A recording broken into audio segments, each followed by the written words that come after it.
Alors, on continue, donc, avec une autre molécule un petit peu différente. Ici, on a une partie imidazole, et on a encore une partie aromatique de l'isempie, ok? Donc, ça, normalement, on connaît déjà, c'est la partie aliphatique, donc tout ça, on a déjà fait. Cette partie, on a encore fait, on en a fait plein, donc si vous n'avez pas encore regardé les vidéos précédentes, bah, je vous invite à aller les voir et regarder. Alors là, je vais commencer par, comme d'habitude, séparer la partie aliphatique et la partie aromatique, et commencer tout d'abord par la partie aliphatique. Là, j'ai un CH3.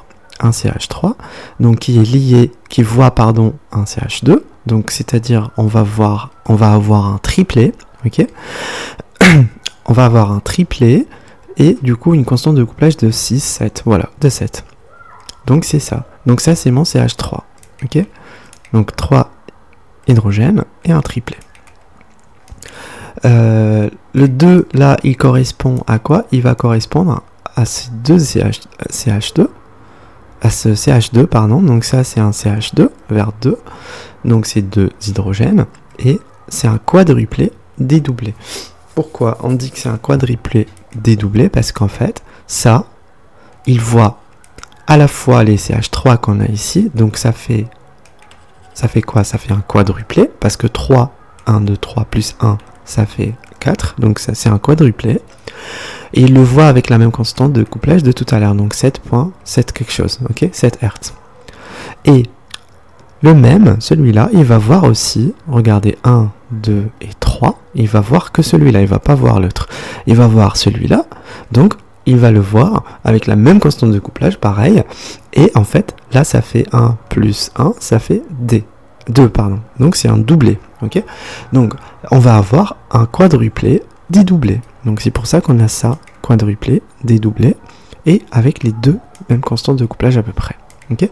Voilà, là c'est ok. J'ai réussi à attribuer 2, il me reste celui-là et celui-là. Alors tous les deux sont du même côté, on va dire. Alors celui-là et celui-là, bah en fait ça va être... Alors, pour moi, ils sont pas du même côté. Attention, regardez, lui, il va être là, et l'autre, il va être devant, ok? Par devant, et l'autre, il est derrière, ok? Comme ça. En fait, c'est comme si un, il était là, et l'autre, il était là, ok? Genre comme si lui, il était derrière, et l'autre, il était devant, vous voyez? Donc, là, 5.5, en fait, on va avoir un doublé de triplet. Ça... je réfléchis juste un petit moment parce que... Alors là j'ai 1. Il ne reste que des protons de 1. Donc il y a ça, il y a ça. Celui-là on va pas l'avoir. On va pas le voir, pardon. Il va rester lui et lui. Ok, super. Donc moi je vais entourer ça en bleu. Parce que je vais me focaliser à ça. Ça c'est H1, ok? H1 il va voir quoi? Il va voir à la fois celui-là, ce H, que je l'appelle H2, et il va voir ces deux H qui sont là, ok? Il va voir les H, le CH2. Donc, lui, quand il voit les CH2, bah, c'est une constante de couplage de J égale à 7, ok? Donc, entre là et là, ça fait 7, et en fait, il va avoir un triplet. Il va voir un triplet, ok? Donc, j'aurai d'abord un triplet de constante de couplage de 7 Hz, et il voit en parallèle celui-là, donc il le voit sous forme de doublé, ok? Donc c'est un triplet dédoublé. Donc pour H1, je cherche où est-ce que j'ai un doublé triplet, ou triplet dédoublé, en fait, et je mets ici H1, ok? Donc ça c'est mon H1, celui-là, ok? Voilà, donc il a une constante de couplage de 13, pourquoi? Parce que 13, parce que lui forcément il est comme ça, ok? Un il est comme ça et l'autre il est comme ça. Donc ça, entre là et ce tâche, ça fait 13. Parfois on trouve ça entre 12 et 17, ok? Quand on trouve 17, bah, c'est la même chose. Bon, donc là, la deuxième constante de couplage, elle correspond, on a dit, à la constante de couplage, au couplage entre ça et ça, ok?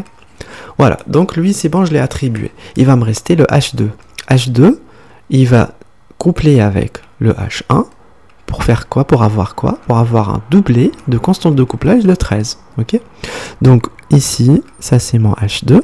Il a couplé avec H1. Donc ça c'est un doublet. Et puis la constante de couplage est de 13. Ok? Super.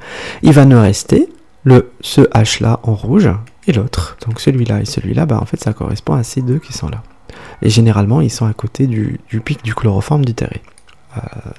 Sont confondus avec lui.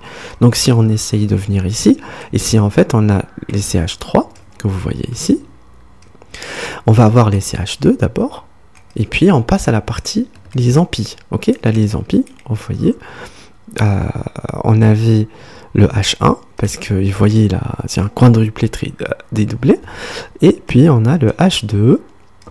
Pourquoi le H2 il apparaît un peu déblindé parce qu'en fait il est proche des azotes, ok? Il est un peu proche de l'imide d'azote, donc il est un petit peu déblindé par rapport au premier. Bon, pas petit peu, mais bon, mieux. Et après, on a vers 7, à côté du pic du CDCl3, en fait, on va avoir à côté de lui, en fait, les pics, les massifs de H1, ces deux H que vous voyez ici. Voilà. Ok, ben on passe à autre chose.